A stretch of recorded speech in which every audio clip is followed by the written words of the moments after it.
When we turn from Frost to what was happening in America at that time, after the Civil War, 1861 to 65, African Americans were coming to the forefront and beginning to write.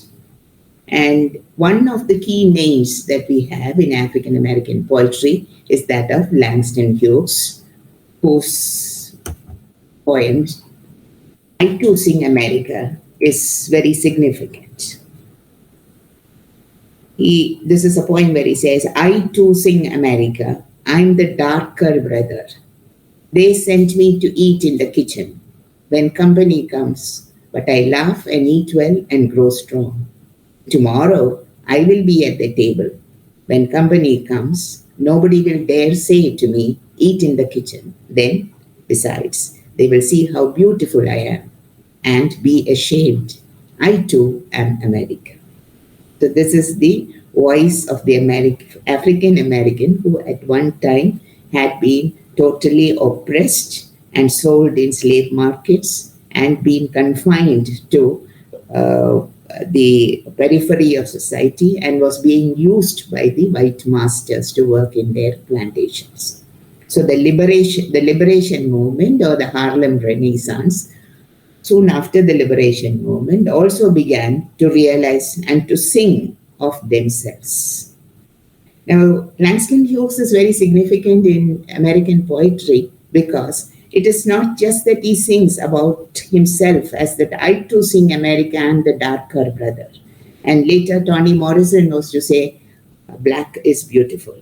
And also eating at the table, which the blacks had been denied for a very long time.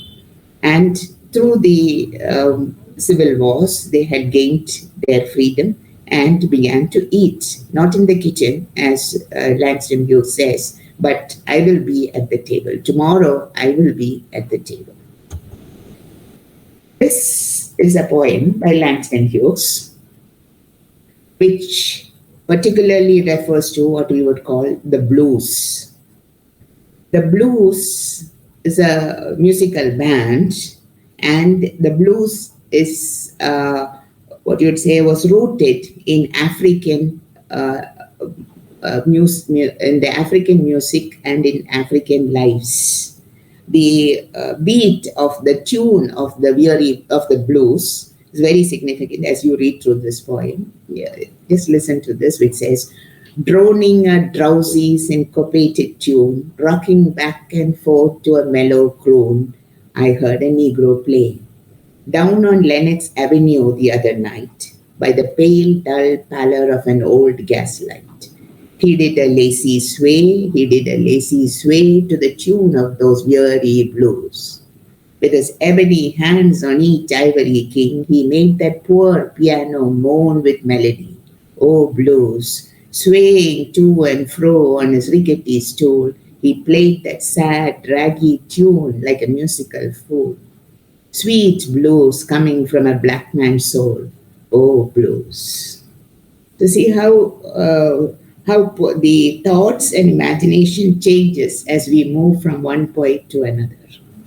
When it comes to an African American poet, or a black poet like Langston Hughes, his culture, his ancestry, the heritage of his music, his thoughts, his feelings, his social acceptance.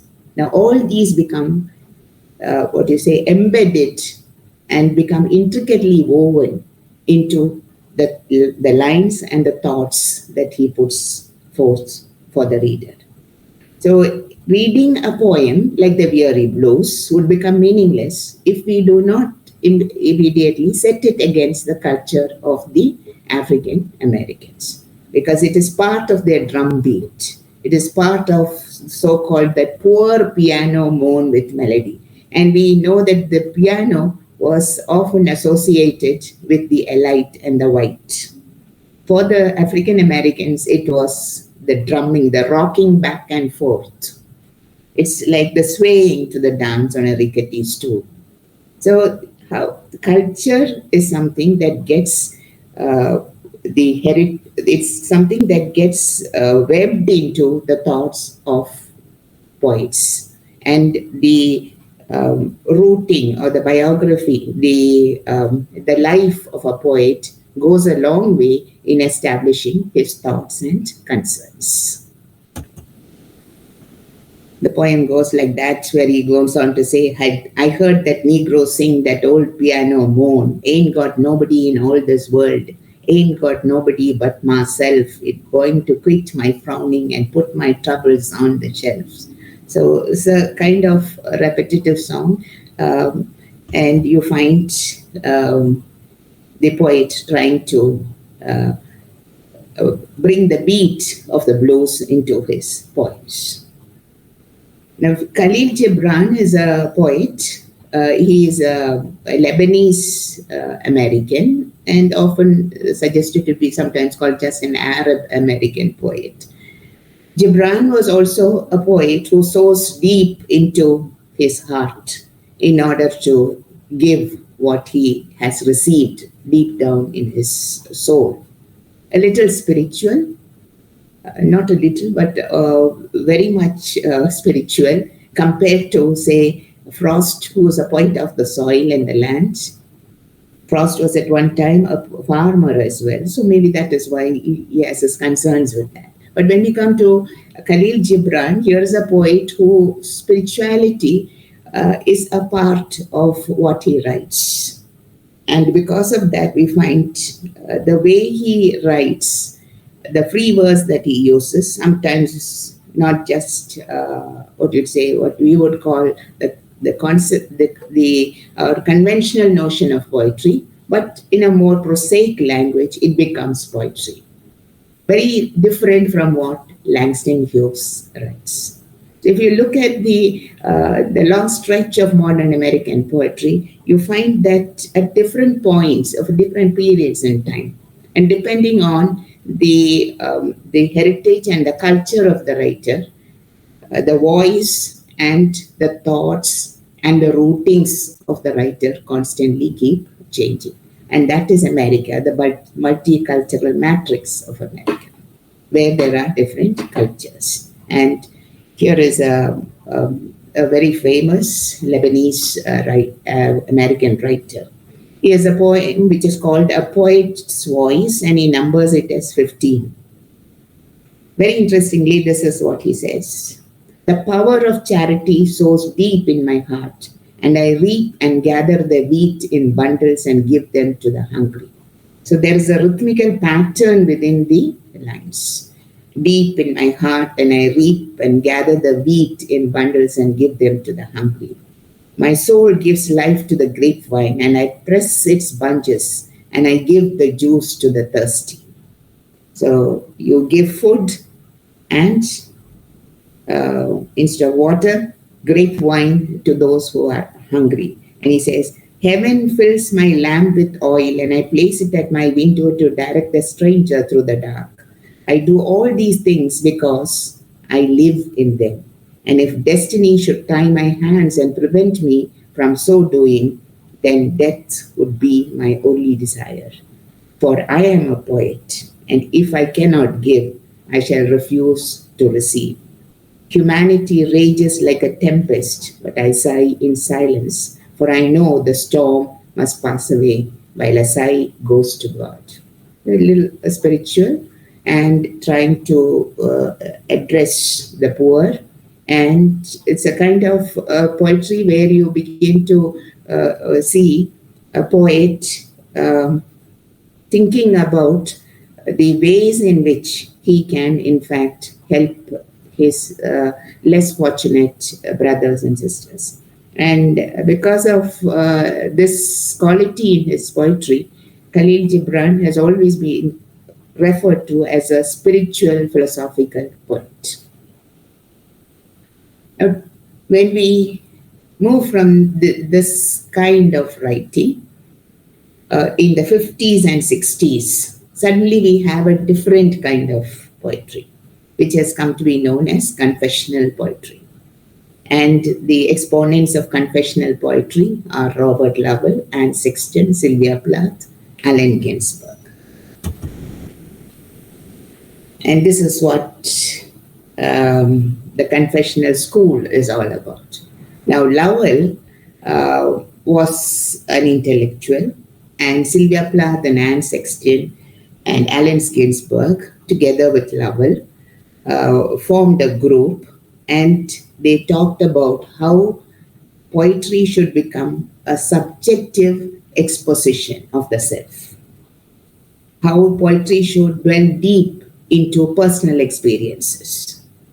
Our own writer Kamala Das, we know when we talk about my story, we say, here is a very autobiographical novel or a writing.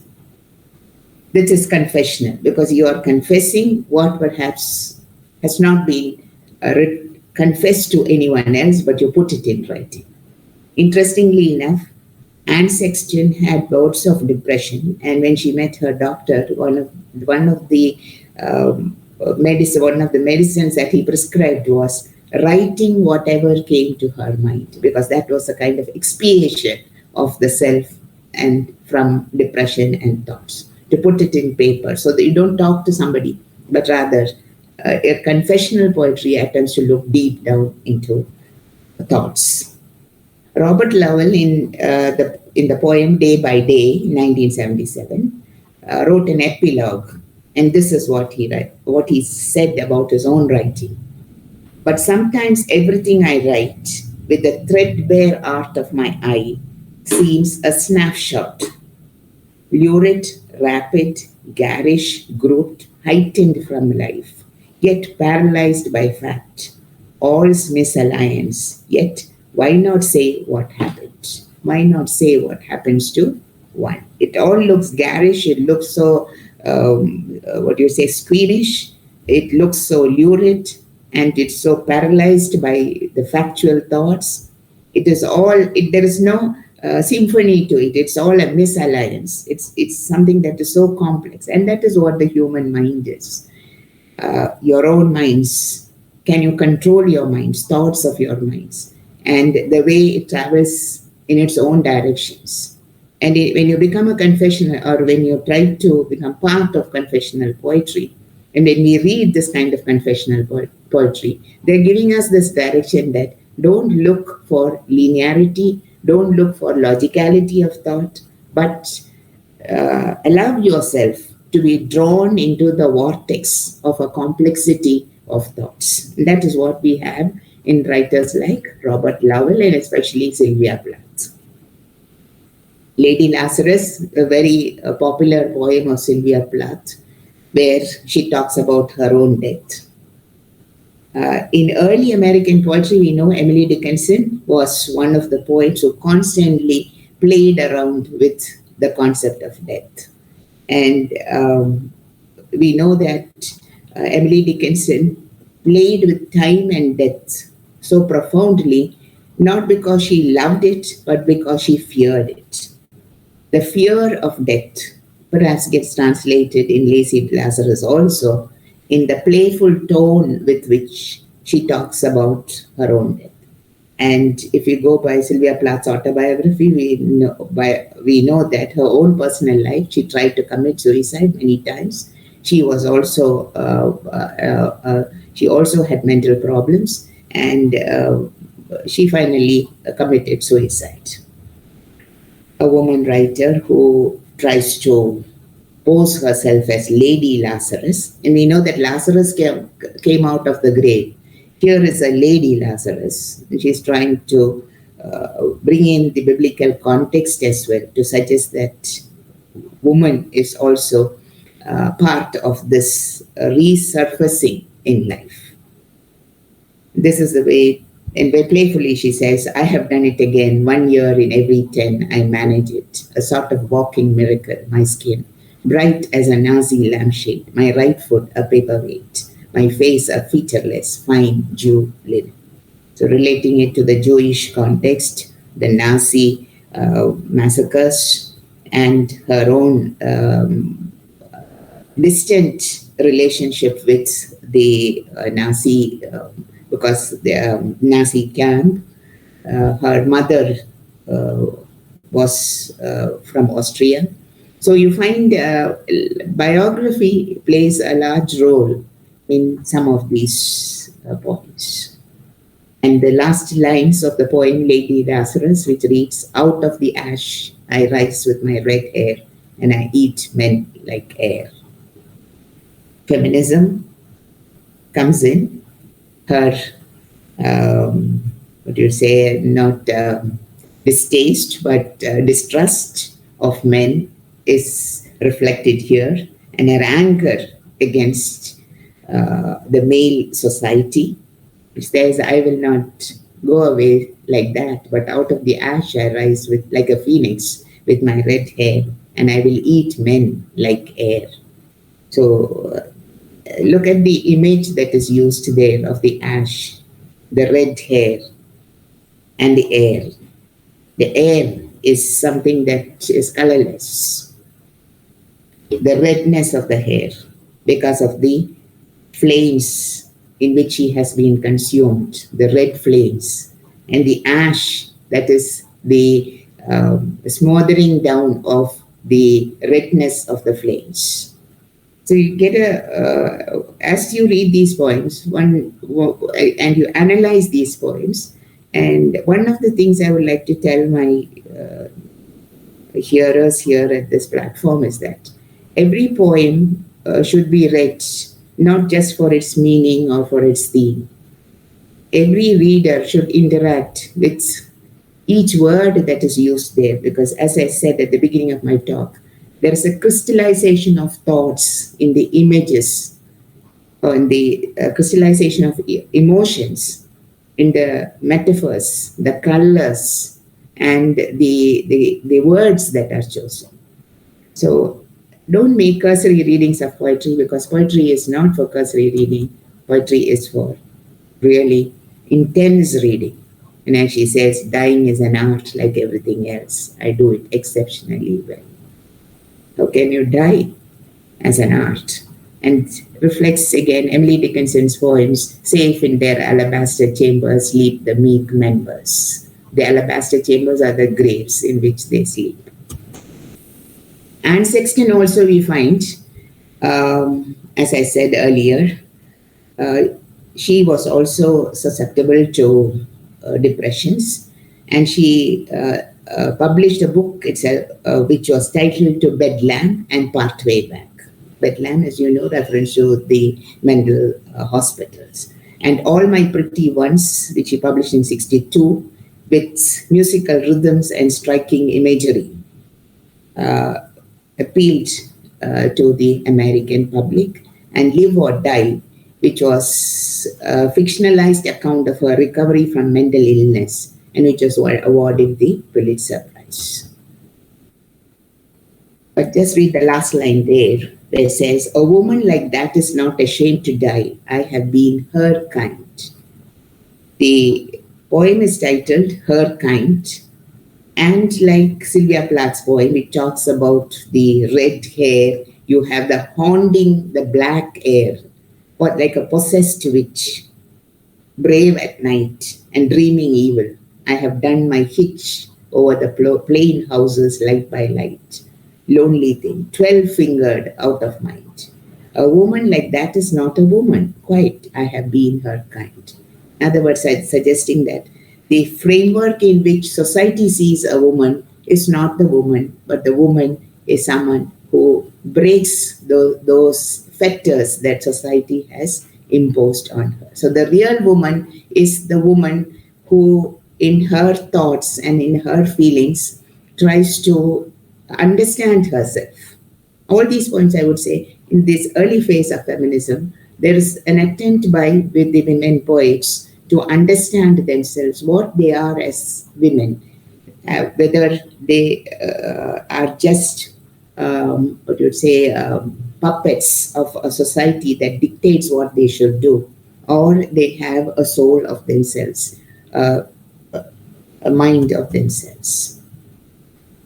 Among these women poets, we also have Nikki Giovanni with her poems "Black Feeling, Black Talk, Black Judgment." And she belongs to the Black rights movement of the late 1960s.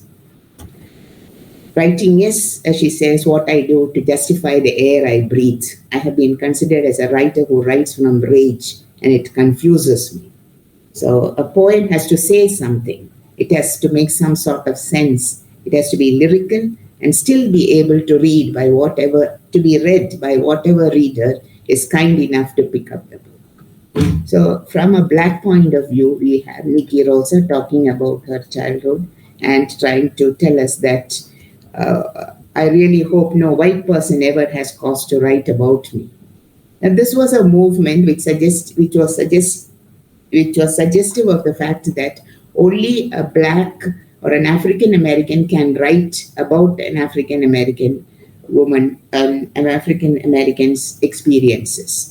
This was a tag that was taken up by the Native writers as well, the Native American writers, because they felt that a white person could not actually understand their own feelings and be able to express their thoughts. And that is why she says, no white person ever has cause to write about me because they never understand. And Maya Angelou is another writer who belongs to our present times. It was not very far off. Born in 1928, died in 2014. But we know Maya Angelou particularly because of her inaugural poem at President Bill Clinton's assuming office. And Americans all across the country watched as she read On the Pulse of a Morning, which begins, a rock, a river, a tree, and calls for peace everywhere. So this is what you'd say a national figure of the African American, trying to say that everyone is equal, and I will give you no hiding place down here. And the last part, which is particularly interesting, is where she says that you, created only a little lower than the angels, have crouched too long in the bruising darkness, have lain too long face down in ignorance, armed for slaughter. The rock cries out to us today, you may stand upon me, but do not hide your face. So it's a call for all, for an egalitarian society and for equality. Here, in the true feminist mode, she also talks about how, as a woman, she is a caged bird. Finally, I would like to just touch on the writer, Louise Elizabeth Gluck, who won the Nobel Prize for Literature in 2021. She became world famous as the Nobel Prize winner in literature from America. And for a long time, a woman poet had not got this award. And her poems, we would find, are an attempt to discover meaning. And she says, writing is a revenge against loss and pain. In childhood, I thought that pain meant I was not loved. It is terrible to survive as consciousness buried in the dark earth. So her poems becomes, as she says, a diagram of where we are, the enduring presence, which is a gateway to a greater appreciation of life. These are some of her poems. And The Wild Iris, which is a collection of her poems, which is in the romantic tradition, but at the same time, a poem that takes place in a garden where flowers have intelligent, emotive voices. Just want to close this talk on American poetry with this one poem, Snowdrops. Snowdrops are small flowers that come up, white flowers, drooping flowers that come up in early spring. And they're very delicate flowers, and unexpectedly they spring up from the ground and have these white flowers at the tip.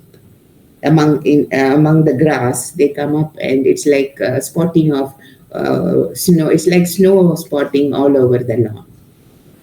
And this poem is something that I find interesting because it in fact encapsulates all that I have been talking about the poetic essence of poetry, the nature as a prominent presence, human life as intricately woven with nature, the despair and the joy that is resident in the world, our happiness and our sorrows controlled not by ourselves alone, but by the people who live around us. So, poetry is, in essence, like these snowdrops, small flowers springing up in everyone's mind, as it were, suggesting that life must continue, life will go on. This is how the poem goes. Do you know what I was, how I lived? You know what despair is? Then winter should have meaning for you. I did not expect to survive. Earth suppressing me. I didn't expect to awaken again, to feel in damn earth my body, able to respond again, remembering after so long how to open again in the cold light of earliest spring. Afraid, yes, but among you again crying, yes, risk joy in the raw wind of the new world. So the new heralding in of the new world, the optimism that we find in her poetry, and which is reflected in many poems like The Burning Leaves, and a poem where she talks about the mountain, where she talks about art. If you look at Snowdrops and then look at a poem like this, The Mountain, you'll find how she looks at life. And she says, my students look at me expectantly. I explain to them that the life of art is a life of endless labor. And and most of you would be knowing the story of Sisyphus, who pushes up the rock, up the mountain, and once he reaches the mountain, he rolls it, he leaves it, and it comes rolling down. Again, he pushes it up. And Louis Gluck is telling them, there is joy in this artist's life that one eludes judgment. And as I speak, she says, transformed by this burden, with this every breath, I'm standing at the top of the mountain again. Both my hands are free, and the rock has added height to the mountain. So art is something where you add height to the mountain. You just don't drop the rock to allow the rock to come falling down again. So our reading of poetry and our understanding of American modern poetry should give us this broad panorama of a vision of America, of life, of universal thoughts, of universal emotions. So in this presentation, all I intended was to take you on a journey through American poetry, modern poetry, and to show you how different writers in different periods, with different thoughts, with different emotions, attempt to give us a wide range of thoughts to ruminate on. When a poet writes recollections in tranquility, a reader should sit back and recollect what has been said in tranquility. Thank you.